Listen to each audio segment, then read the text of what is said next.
Hello friends, welcome to शिक्षक prep. तो friends, BPSC TRE से रिलेटेड एक लेटेस्ट अपडेट है आप सभी के लिए। देखिए, जो अदर स्टेट वाले कैंडिडेट हैं स्पेशली उनके लिए ये अपडेट आ चुका है। निगरानी विभाग के संयुक्त सचिव ने शिक्षा विभाग को लिखा पत्र, बाहरी शिक्षकों के प्रमाण पत्रों की केंद्रीयकृत जांच। आप जानते हैं फ्रेंड्स, बहुत सारे अभ्यर्थी ऐसे थे जो टीआरई 1 और टीआरई 2 में सेलेक्ट हो गए थे, जबकि उनके जो प्रमाण पत्र थे या तो फर्जी थे या फिर उन्होंने अपना फर्जी डोमिसाइल बना लिया या कोई भी ऐसा डॉक्यूमेंट बना लिया था, या फिर उनके पास डॉक्यूमेंट कंप्लीट ही नहीं थे, तो उनको भी वहाँ पर ज्वाइनिंग दे दी गई थी। तो अब उसको लेकर ये एक अपडेट आ चुका है कि जो अदर स्टेट के कैंडिडेट हैं अब वो सीधे सीधे बाहर हो जाएंगे फ्रेंड्स, क्योंकि देखिए संयुक्त सचिव ने शिक्षा विभाग को पत्र लिखा हुआ है। अब देखिए यहाँ पर थोड़ा सा डिटेल में इस चीज़ को समझते हैं, ध्यान से सुनिएगा फ्रेंड्स। अगर आप अदर स्टेट से हैं ना, तो ये चीज़ें टीआरई 3 में भी आपके साथ डेफिनेटली होने वाली हैं।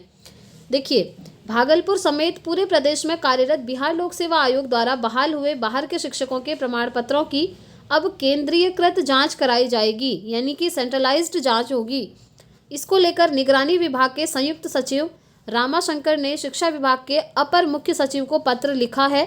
बिहार लोक सेवा आयोग की ओर से अब तक हुई दोनों चरणों में शिक्षकों की बहाली में करीब 25% से अधिक बिहार के बाहर के अभ्यर्थियों का चयन हुआ है।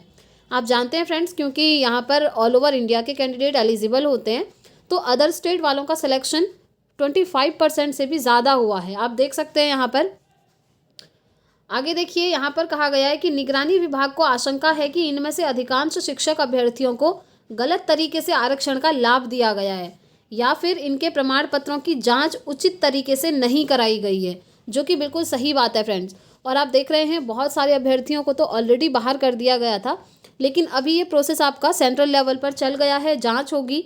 आगे देखिए, यहाँ पर बाहरी को सीटेट में 60% अंक लाना अनिवार्य है।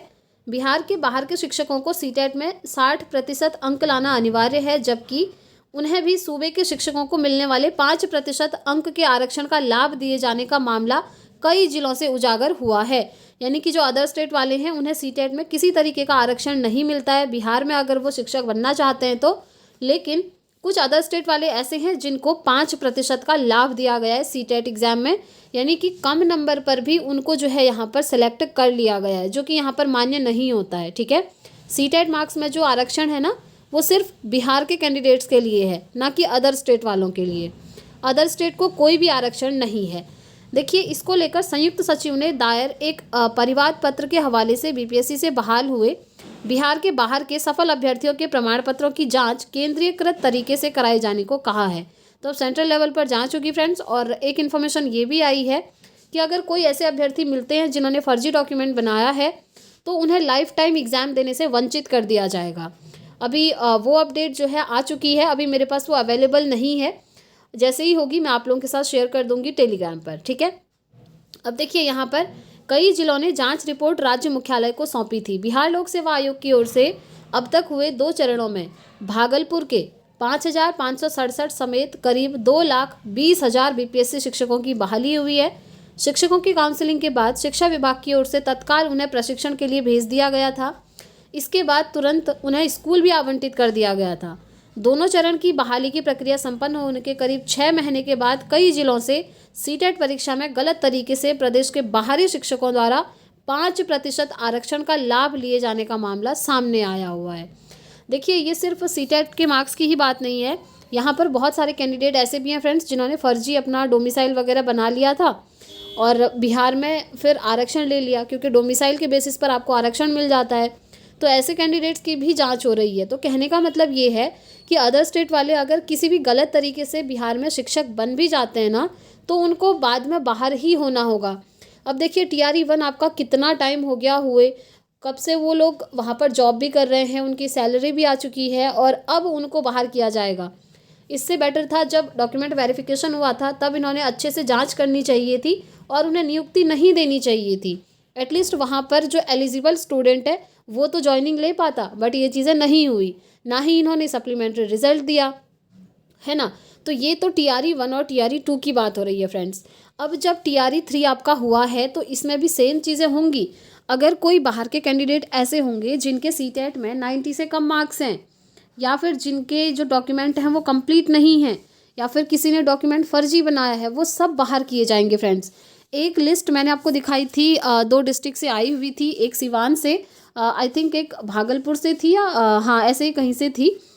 तो वहाँ पर क्या था, बहुत सारे कैंडिडेट ऐसे थे ना जो 6 to 8 में टीचर बन गए हैं और उनके पास बीएड की डिग्री है ही नहीं, उनके पास बीएड की डिग्री नहीं है। और आप जानते हैं अगर आपका बीएड नहीं है तो आप 6 to 8 में नहीं बल्कि 9th 10th में कुछ लोग जो है टीचर बन गए हैं, जबकि उनके पास बीएड की डिग्री है ही नहीं।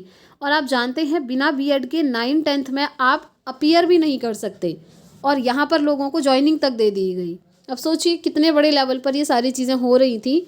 और अगर आपका सब्जेक्ट कॉम्बिनेशन नहीं बैठ रहा है ना फ्रेंड्स, वहाँ पर भी आपको दिक्कत हो जाएगी।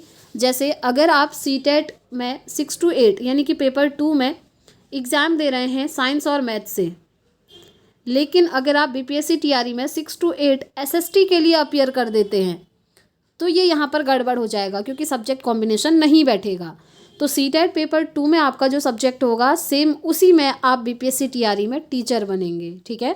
तो ये सारी चीज़ें हैं, अभी जो भी ऑफिशियल अपडेट आएगा आप लोगों के साथ शेयर किया जाएगा, इसलिए चैनल को सब्सक्राइब करके रख लें फ्रेंड्स, ताकि आपको सारी अपडेट जो है टाइम से मिलती रहें। देखिए एक और अपडेट आज निकल कर सामने आई है, टीआरई 1 से बहाल शिक्षिका बर्खास्त। देखिए टीआरई 1 में एक शिक्षिका बन गई थी, अब उनको बर्खास्त कर दिया गया है। क्यों किया गया है आप देख सकते हैं, यहाँ पर पूरा रीज़न इन्होंने दिया हुआ है फ्रेंड्स। तो चलिए मैं फटाफट से आपको मेन रीज़न जो है वो बता देती हूँ एक बार।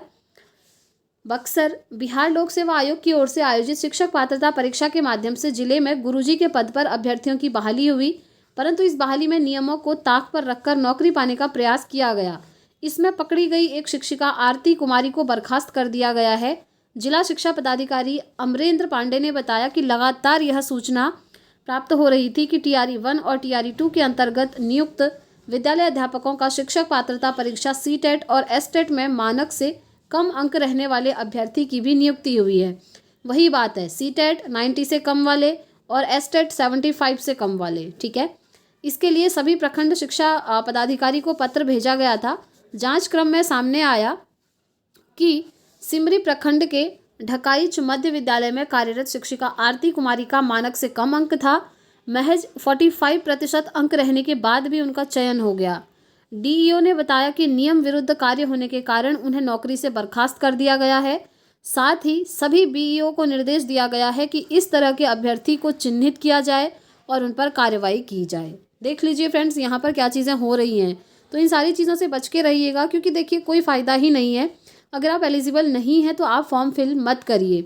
और देखिए सीटेट में पहले अच्छे से 90 मार्क्स ले आइए। एक बार अगर आपका 90 आ गया ना तो लाइफ टाइम के लिए वैलिड है, पहले के जैसा नहीं है कि 7 ईयर तक वैलिड होगा, नहीं। अभी क्या है कि ये लाइफ टाइम के लिए वैलिड है। तो एक बार सीटेट में ऐसी मेहनत कीजिए कि आपका 90+ बन जाए, उसके बाद कोई टेंशन ही नहीं है। सेम ऐसे ही एसटेट में आप 75 ले आइए, उसके बाद आपको टेंशन ही नहीं है, फिर आप कोई भी एग्ज़ाम दे पाएंगे। तो ये चीज़ें हैं, ठीक है। देखिए साफ साफ यहाँ पर लिखा हुआ है कि सीटेट में मानक से कम नंबर लाने का शिक्षिका पर आरोप। 45% मार्क्स लाई हैं सीटेट में और इनका सिलेक्शन हुआ है टीआरई 1 में, तो इसीलिए इनको बाहर कर दिया गया।